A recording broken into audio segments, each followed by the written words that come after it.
Hi again, I'm Stephanie. And I'm Leon. And welcome to our Brooklyn Bytes. So, I heard there was a new phone released this week. Right, yeah. Samsung, like, hot on the heels of their Galaxy S3, released the Galaxy S4. It's only been less than a year, probably 8 months, I think. But, you know, looks like a good bump. They also had some new features too, right? Well, yeah, I mean, it seems like processor speeds are not really drastically different than they were. They're not making big leaps and bounds, but they're adding some new features to the Jelly Bean.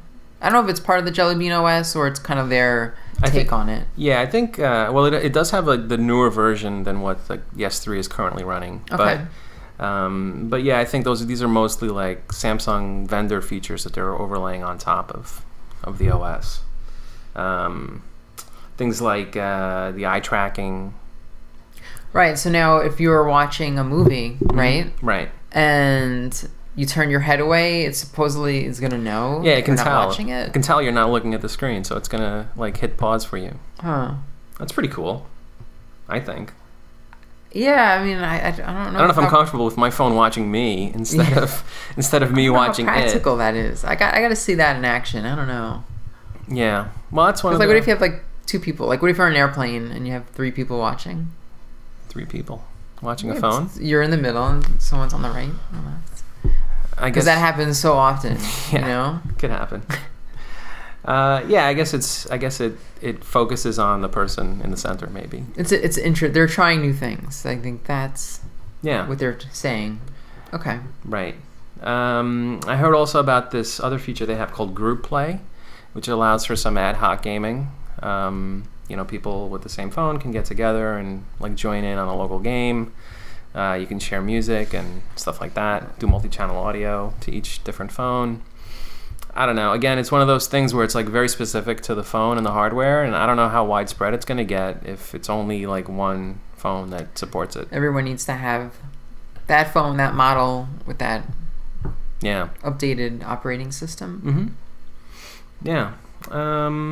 They also showed off like a gamepad, right? Yes, they did. What did you think of this design? It seems like you're not that pleased with it.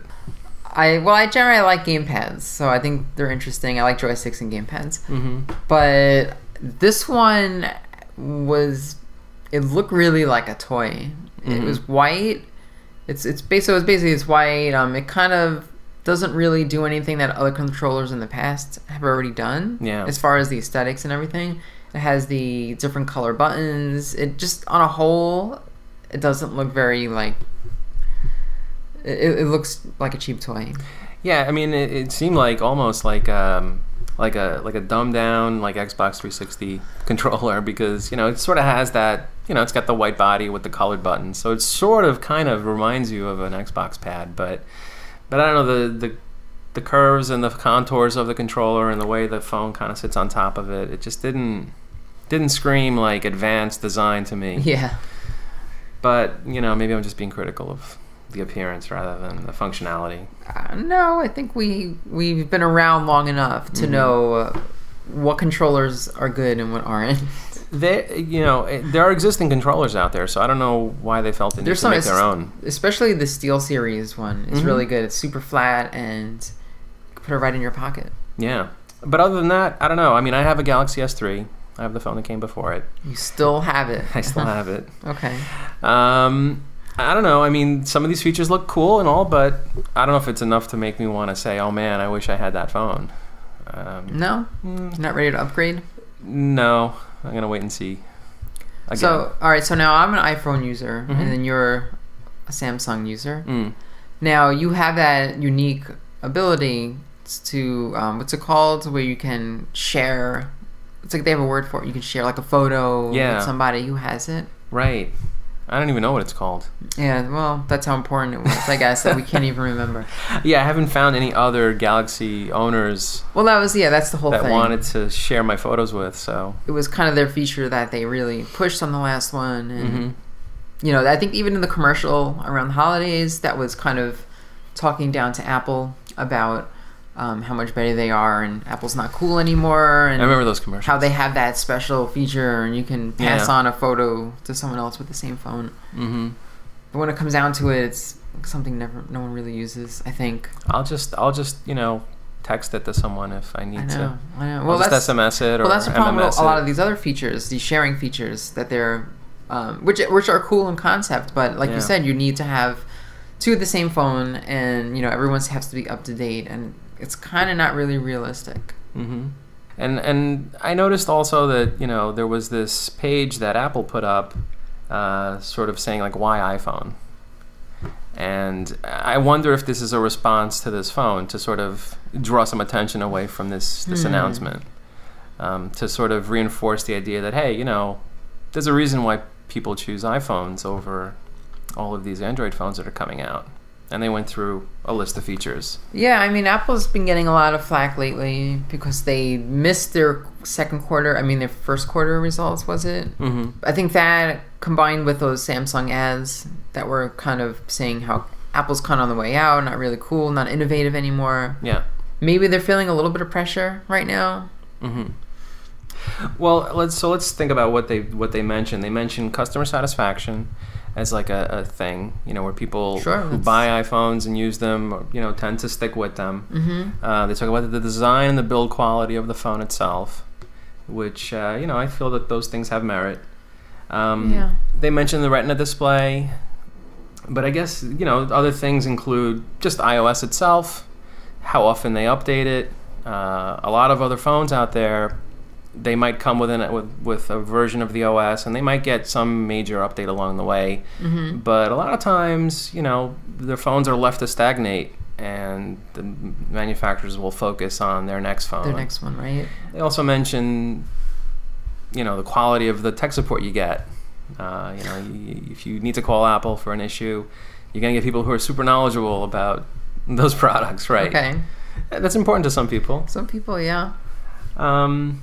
And I guess the other thing they mentioned was the iTunes experience and the App Store, and that you go to one place to get all of your software and content for your phone. Well, I mean, that to me is the main thing, the whole ecosystem of iTunes and the App Store. Right. I think one thing they kind of overlooked, though, is the strength of their gaming offerings. I think they really should have played that up a little better. They seem almost aloof, right? Where it's like, yeah, we know this gaming thing is going on, but it's... I almost feel like they treat it as a fad sometimes. It's like, oh, games, you're still playing those? Right, yeah, and meanwhile, they have a diverse lineup, and they really should be pushing that as like a feature. Yeah, it makes no sense. They're still sore about the Pippin not selling. So, damn it, we're still stuck with a warehouse full of Pippins. Somewhere. We're not releasing a game console yet. Gotta get rid of these Pippins. We'll see. We'll see if that changes ever. Yeah. I don't know. We talked about the Steam box, right, from Valve a couple of months ago. Yeah, and there's some new happenings with that. Yeah, that company that showed off the Xi3, the Piston. The Piston. Mm-hmm. So there was some debate about that being the Steam box, right? And it's $1,000 modular computer. Mm-hmm. Yeah, so Valve came out and said basically that's not the Steam box. Yeah, they said, wait a minute. So they're saying that, yeah, we invested in this company, but we never said this was going to be it. Mm-hmm. Which is odd because both companies showed the box off at CES and said, here's an example of what the Steam box is or could be, or, they sort of danced around it a little bit. Mm-hmm. But we knew the price was going to be in that $1,000 range, and we knew that Valve wanted to come in lower than that. Yes. So maybe that's why they felt compelled to sort of respond to it and say, while we did commission these guys to make a box, and here's what they came up with, we're going to be looking at other options, probably. So that prompted a response from the Xi3 company to say, well, listen, guys, maybe you did ask us to make a box, and here's what we showed off, but we're going to go ahead and make this box, and this is going to be better than what you guys finally come up with. It's like, yeah, it's gonna run your little Steam program. It's gonna do so much more though. Right. So that's them doing a little damage control. I'm kind of surprised they said that, but right. Like Steam should, Valve rather should play up the fact that Steam can run on pretty much any computer, even though they're going to make a sort of a designed box in mind. They should say, well, look, you can run it on our box, and you can run it on the computer you have, and you can even run it on better computers too. So they sort of get a wider playing field in the process. So I'm not sure what they gain by sort of distancing themselves from this manufacturer. And the other thing that XI3 mentioned is that, hey, we're going to be running Windows on our box, because Valve decided that they're going to go with a Linux-based solution. They are, yes. Yeah, they pointed out like you cannot have a game console without Windows. Yeah, that's what they claim. Which I don't know what Valve's solution is going to be. Whether it's going to be to run native Linux games, or they're going to be running Windows games under some kind of emulation. Streaming. That could be too. Do that too. Hey, why not? Everyone's doing that. But they better hurry up, because Sony announced their system, and Xbox is just weeks away from announcing theirs. So very likely so. So now, is there really a reason for the Steam box, or is it for the casual gamer? But if it's a casual gamer, are they going to spend $600 on basically a PC that you hook up to your TV? Right, and we don't have pricing on the new consoles yet, but no. I imagine they're not going to follow the same type of $500 to $600 pricing. I don't know. That seems really I would unlikely. think not, but who knows? But I guess Steam has their library ready to go of all the PC games that currently run. Yes. And they have their community ready to go, and all the other benefits that Steam enjoys. They do have a jump start. The great sales that they have on the games that they sell. So a lot of people will be behind that, at least for those reasons. But like we said, we'll see. There's going to be more to the story. Yes. Soon. So there's been some rumblings in the world. And by rumblings, I'm talking about meteors crashing into the Earth without us knowing. Rocks falling from the sky. Somehow, with all our technology and billions of dollars worth of satellites and telescopes and everything, this asteroid eluded us. Mind your own business. It's really meteor. But it's kind of scary to me. So it made me think, while they're cleaning up the meteors and the destruction that it left, I'm thinking, what are some good asteroid video games to play? And so now I have to ask you a question. Uh-oh. What are some of your favorite asteroid-inspired games? But now, it doesn't have to be a clone because there's so many asteroid clones. Right. But I'm thinking something along the lines that has asteroids in the game, but not necessarily like an asteroids game. Like we know Asteroids Deluxe and Blasteroids and all that stuff. Yeah, I mean, I certainly love the original Asteroids, not only for its gameplay, timeless, but it's for its aesthetics too. The vector gameplay, it's always gives me that creepy outer space feeling when I play that. But yeah, I'm gonna mention a couple of other games that involve asteroids or space rocks to some degree. And the first one that comes to mind is Lunar Rescue. That's a 1979 arcade game by Taito. They had arcade games in 1979? Believe it or not. Wow. Believe it or not. And I think it actually shared some heritage with Space Invaders. What came first? I believe Space Invaders came first. And in this game, you have a lander-type vehicle that drops from a ship in the sky. And you have to navigate your way through asteroids to get down to your stranded spacemen on the bottom of the screen. And you land there and you pick them up, and then you have to head back up. Head back up to the ship that you dropped from. So there's asteroids and alien ships in your way, and it's always found it to be a fun game. It's one of my all-time favorites. Game. It's on the Taito Legends 2 compilation that was released for PS2 and Xbox. I don't think I have that. Yeah, so that's one of them. Cool. The other one that comes to mind is Moon Shuttle. Do you remember Moon Shuttle? Moon Shuttle. I know Moon Patrol. I think you stumped me on this. This was a 1981 game. Okay. And, you know, for the most part, it's a pretty straightforward horizontal shooter.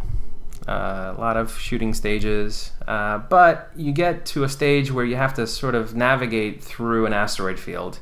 There's, like, bands of asteroids moving, and you have to, like, shoot, like, you almost have to shoot a hole through the field so that you can pass through it.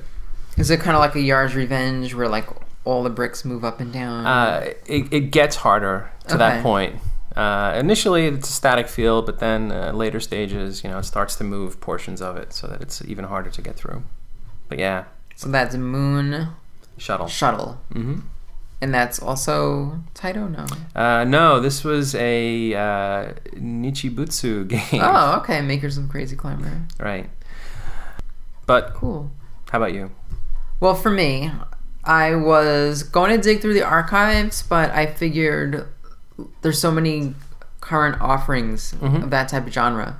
So I dug up 3 games on the iPad. The first one, and I still play this now. I've had it for 3 years at least. It's called Tractor Beam. Okay.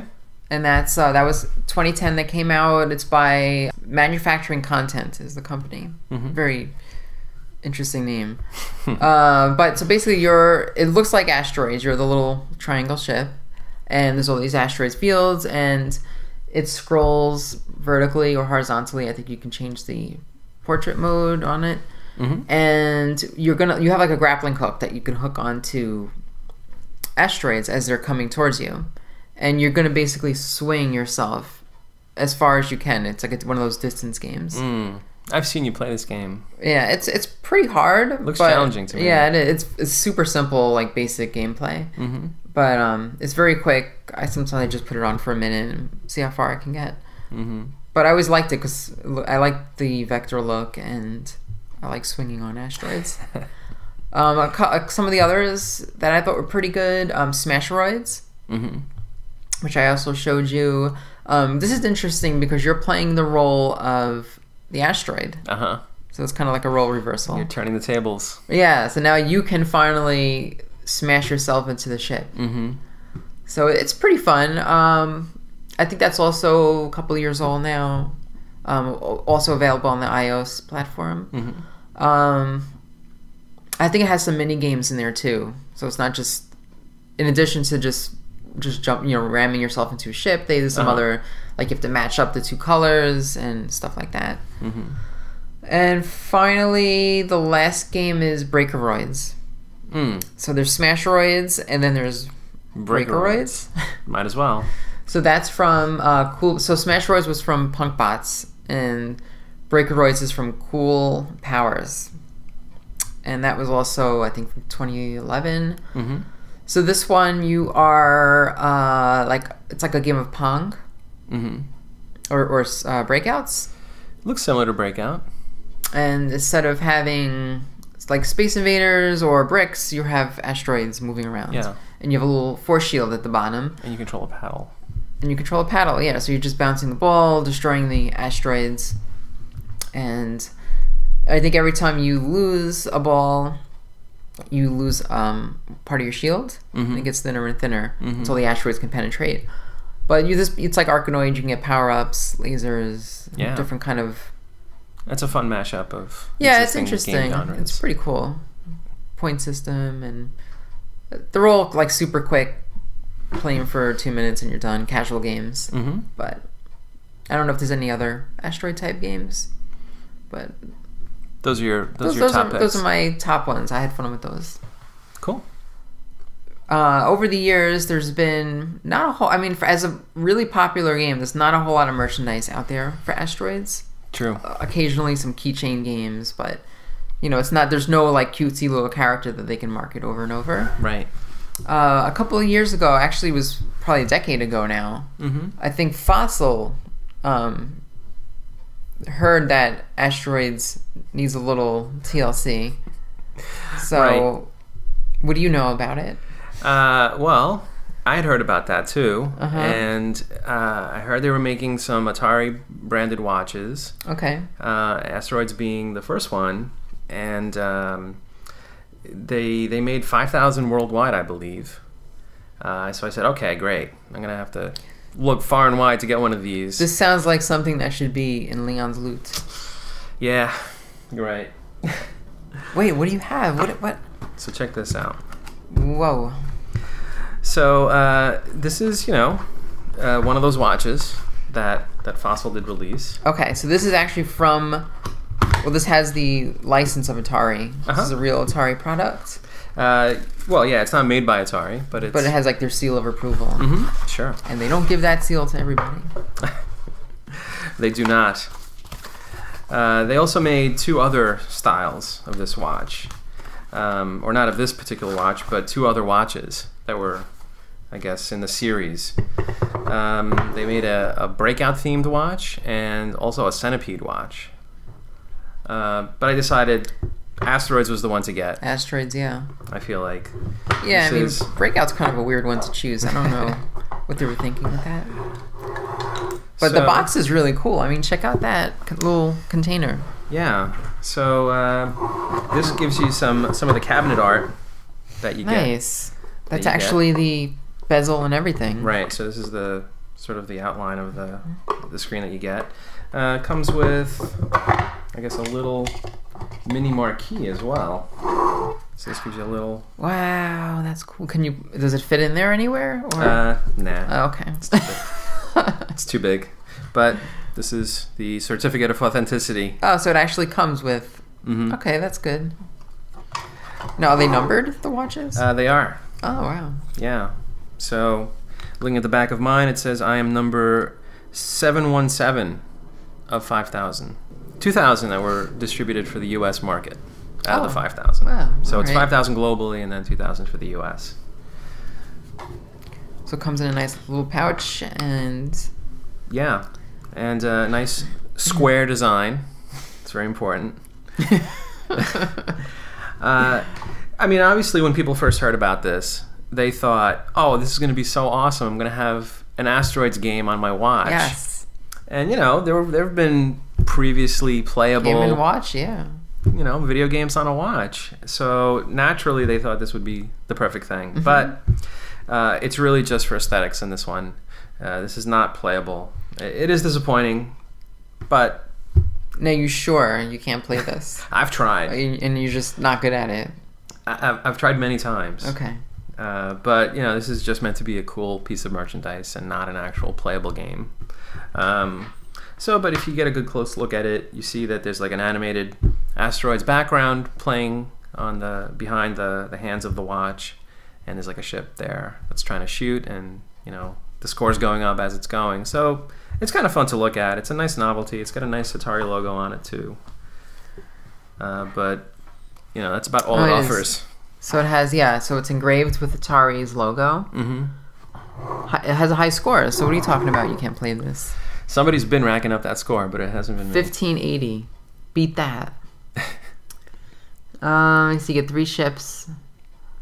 Pretty cool. And it just loops the same animation over and over. Yep. But back then, I mean, we didn't have... The best we had at the time was maybe Super Game Boy or Game Boy Advance. So this type of screen technology was pretty cool, even though there's no light in there. But yeah, these originally came out in 2005. 2005? Right. Yeah. And this is authentic leather. So it looks like brand new. Have you even worn this yet? No, I haven't. Nope. What are you waiting for? I'm waiting for the 10th anniversary. I'm going to keep it in the box until 2015. That's what I mean, if you're not going to wear it, I'll probably take it. It's a little bulky. It is. It's big. Yeah, it's definitely not a female watch. Thing's gigantic. Weighs a ton. You sure there's not like a microprocessor in here that... But how cool will you be to your friends when you walk into a retro arcade? They're going to have to squint really hard to notice. With those dim lights in there. Yep. Hey, what time is it? I don't know. You tell me. And then it's Asteroids time. Well, I just enjoy that it's, This is cool. I remember when I saw this on a website when they first came out. And I did have my eyes on them. Right. and thinking I was going to buy them, but then I saw the price tag and I couldn't convince myself. Yeah, it was supposed to be around $120 or so. Yeah, and I think I finally got it for maybe less than that. I'm pretty sure it was like maybe $80. Not so bad. It's not bad. I mean, watches are expensive, so. Mm-hmm. I mean, who wants a Rolex these days? Those things are lame. You can get one of these Atari things for under $100 or around there. Mm-hmm. Yeah, if you can find one. If you can find. If you're one of the lucky 2,000 or 5,000. Cool. Now, where's the Centipede one? You said you had all three? I didn't have all. It's the only one I got. Killing me, man. I have to leave some goals for you. All right, no, actually, yeah. This is really cool. I enjoy like it. I like the case. It looks like they've put a little bit of effort into it. Yeah. Although it would have been better if it was actually like a full arcade machine, but or if that was like the face of the arcade machine. Imagine that. That would have been nice, but hey, it's okay. Yeah. Well, next version. Nice little box. Cool. Kept it in good shape. Yeah. It'll. I'll wait for the next anniversary. Do you know if there's any variants with that watch? Like if it came in a different color or? I think only the band. I think they offered either a leather band or the metal type. The link type, yeah. But I went for this one. I like the leather bands instead. Good choice. Well, but you know, we have other things to discuss. I think with Bit. Yes, yeah. So we discovered this game. A friend of ours from our Digital Press Hangout store introduced us to a game called Spaceteam. Yep. And keeping in theme of asteroids and defending the Earth and ourselves, we had a little roundabout kind of gameplay and found it to be pretty fun. So, how would you describe Spaceteam? Well, it's interesting because, you know, when I was a kid, I would hang out like under my desk, for example, because, you know, I had a vivid imagination. Wait. You would hang out under your desk? When I was home playing, I would imagine that my desk was a spaceship. Oh, okay. I thought you were just, you know, hiding in the closet and things like that. Anywhere in the corner of a room where you couldn't be seen. Your imagination is running wild again. So you have a reason for being under a desk. Yeah, so that was my ship of imagination. And I would take cardboard cutouts and make control panels and stick them to the side of the desk and pretend that was my ship that I was controlling. That was fun. I used to do that with House, but now we have this game which lets your iPad become your spaceship control panel, and you essentially become a crew member on a ship. And with it's a multiplayer only game, so you need at least one other person to play, up to 4 people for the free version. And you might see a command that needs to occur, and you have to shout out the command, and other people have to respond to what you're saying. Yes. Now, sometimes the command's on your own control panel, and maybe you don't even realize it, and you start saying... Yeah, that happens to me. So I noticed a couple of interesting social elements to this game. For one thing, the phrases are sort of intentionally complicated. Yes.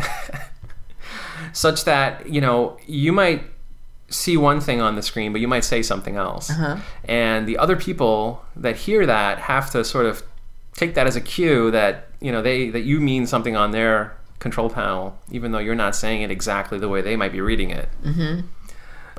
The other thing is that sort of you might find that there's a lot of chaos going on, like your ship's under attack or in danger from anomalies, or things are malfunctioning, and you might find yourself creating shorthand versions of what it's actually telling you to do. It might be very complicated what's on the screen, but you sort of condense it into a way that you can say it very quickly so that someone else can talk at the same time, and maybe get their commands out in a shorter amount of time. But with 4 people, it can get pretty crazy because the game gets faster and faster as you progress. Yeah. And like you said, that the words are hard to pronounce sometimes, or sometimes they're symbols too. When it gets harder. So now not only are you trying to scream out a task for somebody to do, but you're having to describe a symbol, which they may not. The other person who actually has that symbol may not see it the same way you see it. Right.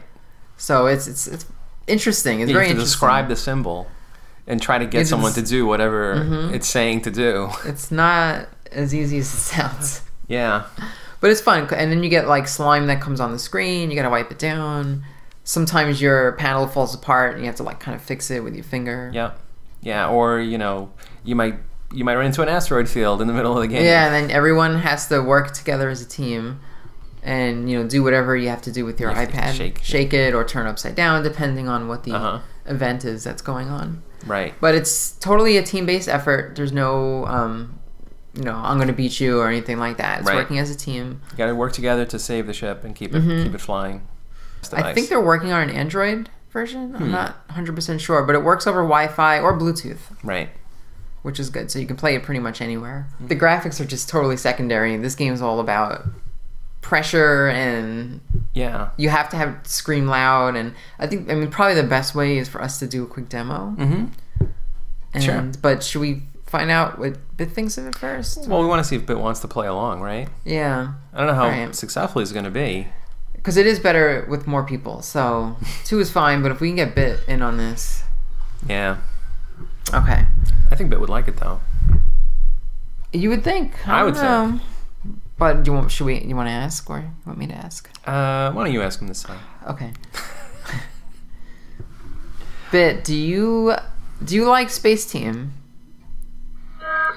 All right. So now, would you mind playing with us a round of Spaceteam? Oh, come on. Come on, Bit. Be a team player. All right, it's not about you. I'll make you a deal. Look, he even wore the Tron shirt. And maybe that's why, because he doesn't like Tron, maybe. Disney still owes him money. But, all right. You sure you don't want to play? Oh, okay, so he does want to play. Yeah. All right, so. All right, good. Come on, just play. All right, so let's power this thing up. Usually, I like to put a helmet on when I play this, but for the sake of TV, it does help with the slime. Keeps the slime out of your hair. I'm not going to put my space helmet on. All right, I'm going to start my game.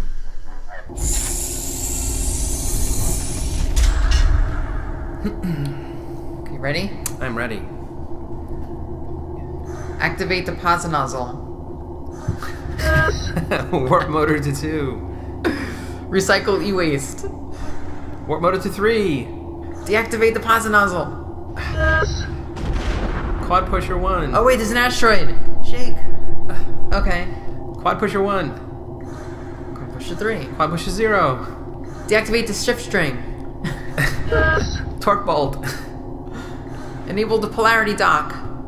Bibaffle to 5. Count your blessings. Open interior beacon. Oh, that's me. Enable H radio. Phase slicer to 3. Wormhole. Interior pivot to 3. I got that. Squeeze grip snorkel. Peta disc. Turn it on. Update chip's log. Updated. Suspend the L phaser. Engage the Q splicer. Phase dome 2. Neurosplicer beam 0. Phase dome 1. Neurosplicer beam 3. Phase dome 0. Neurosplicer beam 1. Phase 1. Planck orb. Regret career choice. Regretted. Sanitizer 2. Engage the activate chloroport. Tangle infrafeeder.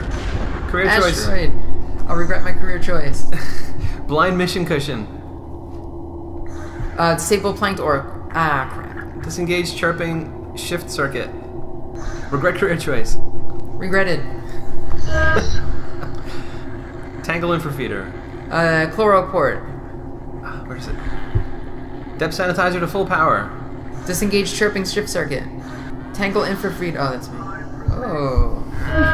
Can we go in for repairs or something? I've got a coupon. Just for that. Where is it? I can't see it. Oh, there it is. Asteroid. Power port to 4. Asteroid. Asteroid. Shift valve. Levitate flip synth. Appreciate artwork. Appreciate it. Pseudo vessel to 1. It's a little scatter frequency cover. Geodesic prime exhaust. Turn it off. Appreciate artwork.